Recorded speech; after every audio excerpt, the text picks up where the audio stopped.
baik sekira mana anggota kita dijaga dengan baik.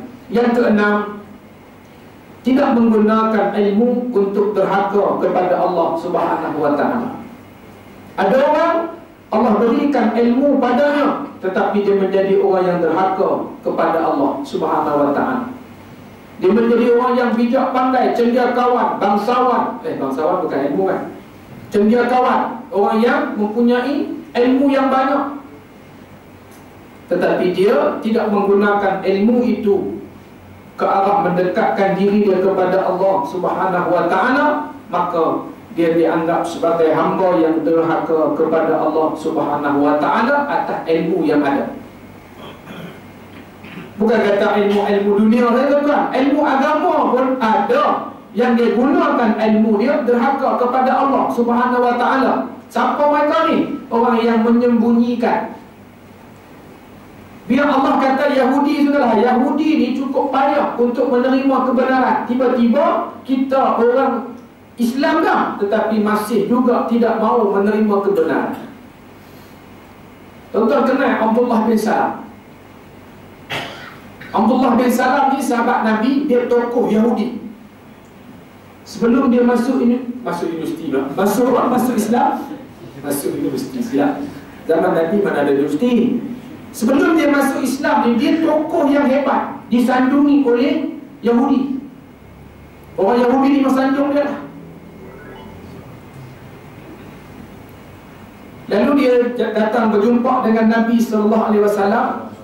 Wahai Muhammad, aku nak tanya kepada kamu 3 soalan. Tiga soalan. Kalau kamu boleh jawab 3 soalan ni, maka aku akan masuk Islam. Kata Abdullah bin Salam. Sebab yang boleh jawab ni memang utusan Allah. Orang lain tak boleh jawab. Yang boleh jawab ni hanya utusan Allah Subhanahu wa ta'ala. Maka Abdullah bin Salam bertanya kepada Nabi SAW. Soalan yang pertama, dia tanya kepada Nabi, apakah tanda besar yang mula-mula sekali, tanda besar mula-mula sekali kiamat akan berlaku? Yang kedua, dia tanya kepada Nabi, apakah makanan orang yang dalam syurga? Tanya Nabi, kita tahu makanan yang dalam syurga. Makanan yang akan dihidangkan kepada penghuni syurga, apa dia tanya Nabi. Dan yang ketiga, dia tanya, kenapa bayi yang lahir tu kadang-kadang muka ayah, kadang-kadang muka mak? Yang tu tanya kita, boleh kan? Tapi dia nak tanya Nabi waktu. Waktu tu mana orang berbincang ni, kita tak palang Nabi dah mengaji banyak tak? Dia tanya Nabi, maka Nabi jawab, tanda yang besar yang mula, banyaklah tanda-tanda kiamat ni, tapi yang mula sekali Nabi kata akan terbit bahang ataupun terik panas daripada timur menghambat ataupun mengusir penduduk bumi ni ke arah barat. Ulama kita dengar tu macam dengan faham api keluar daripada timur menghambat ataupun menghalau orang daripada timur ni ke barat. Rupanya sebagian ulama menafsirkan apa dia? Umat Islam ataupun umat akhir zaman sudah lagi tidak berpegang kepada timur, mereka berpegang kehidupan mereka, tonggak mereka kepada barat. Itu tanda besar akhir zaman. Kiamat akan berlaku. Bukan kata orang bukan Islam. Orang Islam sendiri pun cara hidup dia macam barat. Cara hidup tu macam barat. Lahir sebagai Islam, diazankan, tapi dia didik anak dia tu selepas daripada azan dari dinding hospital, dia bawa balik rumah, didik anak dia macam barat. Makan tu macam barat. Dia tak peduli lah kanan kiri ke, dia tak peduli lah. Seluar pendek, seluar panjang. Ayah tu nampak macam hantu ayah. Mak macam jemuan. Ni anak jadi apa? Fikir sendiri. Jadi hidup tu macam hidup barat. Itu tafsiran sebahagian ulama. Yang kedua, Nabi jawab, makanan ahli syurga ni adalah hati ikan. Hati ikan. Ini makanan yang paling sedap pada ahli syurga, makanan hati ikan. Kita kata hati ikan, sedap ke? Tapi bila dia main daripada syurga, tuan-tuan, sedap. Sedap. Yang ketiga, kadang-kadang muka mak, kadang-kadang muka ayah. Nabi jawab, kalaulah apa? Air mani itu, air mani ayah mendahului air mani ibu, maka muka macam ayah. Kalau mak mendahului, maka muka macam mak. Ada orang kata mak kuat, tu tak tahulah. Itu orang kata. Nabi jawab apa? Nabi jawab, kalaulah air mani ayah mendahului ibu, maka anak tadi yang akan keluar muka macam ayah. Tapi kalau mak dulu, muka macam mak. Maka Abdullah bin Salam masuk Islam. Masuk Islam ni dia sentiasa duduk dengan Nabi. Bila orang masuk Islam, dia nak kenal Islam, dia kena duduk dengan Nabi ataupun kena duduk dengan orang yang tahu agama, baru dia boleh tahu agama. Kita Islam tapi kuliah tak main, majlis ilmu tak main. Ulama kita maki, kita tak kenal ulama. Macam mana kita nak kenal Islam? Sedangkan orang yang kenal Islam ni, orang yang Nabi sebut yang menjadi waris aku, pewaris kepada aku ialah ulama. Maka mereka lah kenal agama, mereka lah ada ilmu tentang agama. Allah sebut dalam Quran, orang yang paling takut sekali pada aku selepas Nabi-Nabi dan Rasul ialah para ulama. Tiba-tiba kita maki ulama. Bukan orang sini lah, di Mongolia Utara. Orang Malaysia tak maki. Tak kenal kita, ulama pun tak kenal. Maka Abdullah bin Salam ni sentiasa duduk dengan Nabi. Maka dia sebut kepada Nabi SAW, Ya Rasulullah, bangsa aku ni, bangsa Yahudi ni, mereka ni bangsa yang bijak, yang cerdik, tapi mereka cukup payah nak menerima kebenaran. Allah bin Salam beritahu kepada Nabi, bangsa Yahudi ni cukup payah nak menerima kebenaran. Maka Nabi nak test, betul ke tak betul bangsa Yahudi ni cukup payah nak menerima kebenaran.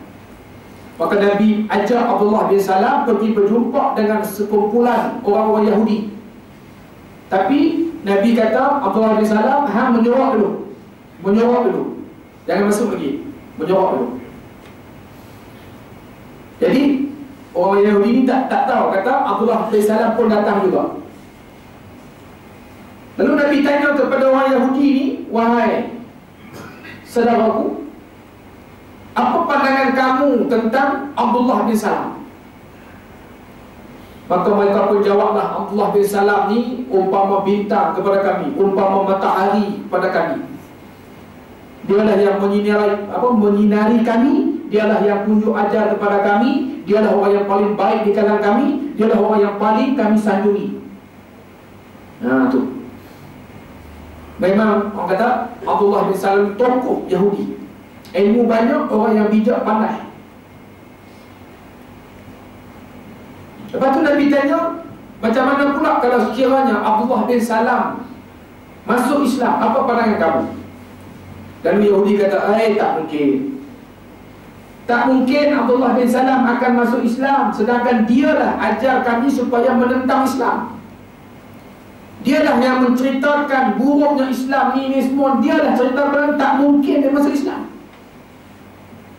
Maka Nabi pun panggil Abdullah bin Salam, suruh Abdullah bin Salam isytiharkan di hadapan orang ramai tentang keislaman dia.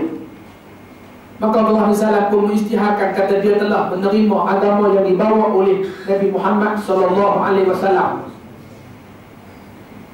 Maka orang Yahudi yang ada tu kata pula kepada Abdullah bin Salam dan juga Nabi SAW, dia inilah orang yang paling jahat di kalangan kami. Tadi ni dia cukup sanjungnya. Sebelum tahu Abdullah bin Salam yang masuk Islam, dia cukup sanjung. Jadi orang yang hebat, orang yang banyak ilmu, dia ni ibarat matahari kepada kami. Macam itulah. Bila tahu saja Abdullah bin Salam masuk Islam, dia ni adalah orang yang paling jahat di kalangan kami. Cukup tak guna, malaun, mangkuk ayun, semua. Bahasa sekarang lah, bahasa dulu tak ada mangkuk ayun tu. Nak bagi mudah faham macam tu.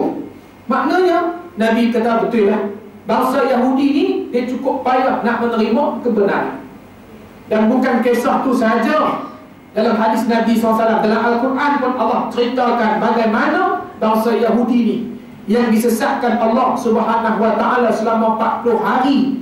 40 hari lah, 40 hari tak betul, 40 tahun di padang pasir Sinai. 40 tahun Allah sesatkan mereka di padang pasir, tak jumpa jalan. Sebab apa? Kedegilan mereka menerima kebenaran daripada Allah Subhanahu Wa Taala. Mereka diselamatkan oleh Allah daripada tentera Firaun. Mereka nampak kebesaran Allah. Allah belah air apa semua ni. Lepas tu dia boleh sembah pula anak lembu yang dibuat daripada mat, yang dibuat oleh apa? Samiri. Lepas tu sembah pula patung anak lembu tu. Setelah mana Nabi Musa pergi berjumpa dengan Allah Subhanahu Wa Taala selama 40 hari 40 malam, Nabi Musa balik-balik tengok-tengok duk sembah lembu. Nabi Musa bertanya, kenapa apa buat apa ni? Alangkah bagusnya kalau Allah macam ni, kita nak beribadah tu sedap sikit. Macam-macam. Nabi Musa kata, takkah kamu melihat Allah Subhanahu Wa Taala telah menunjukkan kehebatannya, menyelamatkan kamu daripada Fir'aun dan tentera-tenteranya.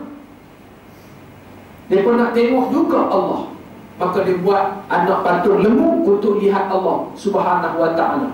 Inilah dia di antara kisah Bani Israel Yahudi yang memang payah untuk menerima kebenaran. Kalau ada orang Melayu yang payah juga nak menerima kebenaran, dia juga lebih kurang Yahudi. Lebih kurang Yahudi. Bila kita kata Yahudi, Yahudi tak boleh, dia kafir. Kan? Itu orang kata ustaz-ustaz main duk kata orang apa, mengkafir-kafirkan orang apa. Itu kan. Kita tak sebut siapa, kita kata kalau ada juga orang Melayu yang payah untuk menerima kebenaran, maka dia juga lebih kurang dengan bangsa Yahudi yang Allah Subhanahu Wa Taala gambarkan mereka dalam Al-Quran, yang Nabi SAW gambarkan dalam banyak hadis Nabi SAW. Tuan-tuan muslimin muslimat yang dirahmati Allah sekalian, sekiranya mana kita ni apabila Allah menghendaki kita ni menjadi baik, ataupun Allah nak kita ni mendapat kebaikan, maka iza aradallahu bi'amdin khairan bassarahu bi'uyubin nafsi. Apabila Allah menghendaki kebaikan di dalam diri seseorang hambanya, maka dia akan memperlihatkan kepadanya aib dirinya sendiri. Dia tak nampak aib orang, dia hanya nampak aib kesilapan, kekurangan diri dia. Tapi kalau Allah tak maulah dia tu menjadi orang yang baik, maka Allah letakkan pada dirinya hanya menampak keaiban orang lain. Dia hanya nampak kekurangan orang lain. Kekurangan dia tak nampak. Dia nampak orang lain. Tu imam ni baca tak tu. Padahal dia betul tu itu maknanya dia tak nampak diri dia. Dia nampak orang. Jadi tuan-tuan muslimin muslimat yang dirahmati Allah sekalian, mohon pada Allah supaya Allah campakkan kebaikan kepada kita, dan Allah memperlihatkan kepada kita keaiban bi'uyubi nafsi, keaiban ataupun kekurangan diri kita sendiri. Maka dengan kita nampak kekurangan dan juga keaiban diri kita, menjadilah kita manusia yang berusaha untuk membuang ataupun menambah kekurangan pada diri kita dan menjadi manusia yang baik. Seterusnya kita menjaga pula perkara-perkara yang membolehkan kita dipanggil Allah dalam keadaan yang baik, husnul khatimah. Maka insya-Allah kita akan mati dalam keadaan mati yang baik, mati yang husnul khatimah. Allahu a'lam. Bismillah. Apa ni? Bila tu. Jadi tuan-tuan muslimin muslimat yang dirahmati Allah sekalian, selamat tahun baru. InsyaAllah kita jumpa di tahun hadapan, kalau kontrak disambung. Kalau kontrak disambung, insyaAllah kita jumpa di tahun depan. Kalau kontrak tak sambung, kira malam ni malam yang terakhir kita bertemu di Surau Al-Kautsar, Taman Sedeli. InsyaAllah saya rasa akan sambung. Tuan-tuan sekali lagi, kalau tuan-tuan ada bawa duit lebih malam ni, boleh nak beri sumbangan kepada saya, dan insya-Allah saya sendiri akan pergi ke Kelantan pada 1 hari bulan, hari Khamis ni, bergerak 2 biji lori dan juga 4x4 3 biji kod lah, yang dirancang macam tu lah.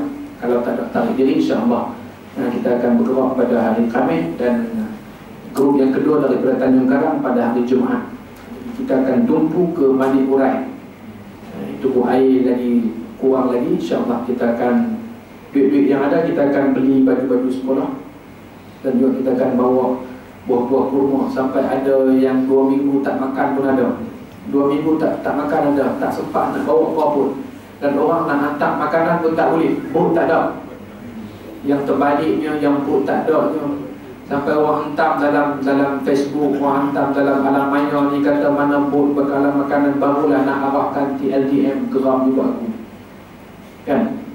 Kita nak pergi macam mana, bot kecil, ayak 5 meter, 4 meter, 5 meter, mana boleh, ayak arus pula derah, maka kita tak boleh nak hantar lagi. Jadi sekarang ni air dah agak seluruh, tapi angka pemindahan tu masih lagi ratusan ribu. Kan masih belum balik rumah. Ada yang dah balik, kawasan-kawasan yang dah balik tu ada, tapi balik-balik tak tahu, rumah tak ada, kampung pun bukan macam kampung dia dah, rumah tak ada. Jadi tuan-tuan abang mengisahkan kita, ada orang kata padan kau nak buat sangat hudud, Allahumma baci. Ada juga orang kata macam tu, mulut-mulut jahat ni kan, mulut-mulut celupa dalam ni. Jadi tak perlu kita nak ikut-ikut orang yang macam ni, sebab kita ada sirah Nabi SAW ketika mana pembukaan kota Makkah, Fathul Makkah akan berlaku banjir besar kan. Allah cucikan kota Makkah, sebab Nabi balik untuk duduk di Makkah, maka Allah cuci kota Makkah. Maka tak mustahil tahun depan Kelantan nak buat hukum Allah Subhanahu Wa Taala, Allah cuci Kelantan supaya jadi bersih. Maka insya-Allah tahun depan kita akan melihat bagaimana Kelantan melaksanakan hukum hudud ataupun hukum Allah Subhanahu Wa Taala.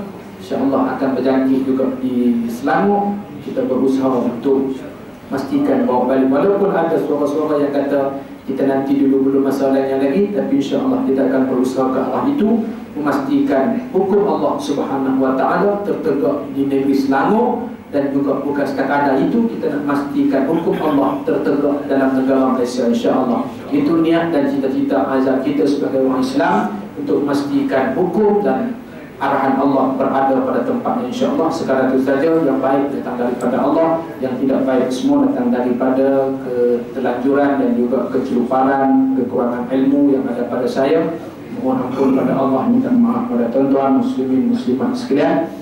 A'udzubillahi minasyaitonirrajim. Bismillahirrahmanirrahim. Allahumma rabbina billahi rabba wa bil islami dina wa bi Muhammadin nabiyyan wa rasula. Allahumma iftah alaina futuhal arifin warzuqna fahman nabiyyin bijah khatabil mursalin. Allahumma faqihna fid din wa 'allimna ta'wil wahdina siratal mustaqim. Allahumma arina al-haqqa haqqan warzuqna ittiba'ah wa arina al-batila batilan warzuqna ijtinabah. Allahumma inna na'udzu bika min ilmin la yanfa' wa min qalbin la yakhsha wa min nafsin la tashba' wa min 'ainin la tadma' wa min du'ain la yusma'. Allahumma zidna ilma, ya Allah tambahkanlah ilmu kepada kami, warzuqna fahma, dan berikanlah kami kefahaman akannya. Allahumma nawwirna bi nuri ilmin, ya Allah cahayakanlah kami dengan cahaya ilmu, wa ad'ilna nisyan, jauhkanlah kami daripada sifat lupa. Allahumma arzuqna fahman nabiyyin, ya Allah berikanlah kami kefahaman seperti mana kefahaman para nabi.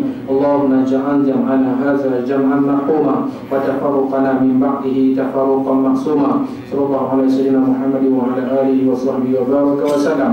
Walhamdulillahi rabbil alamin.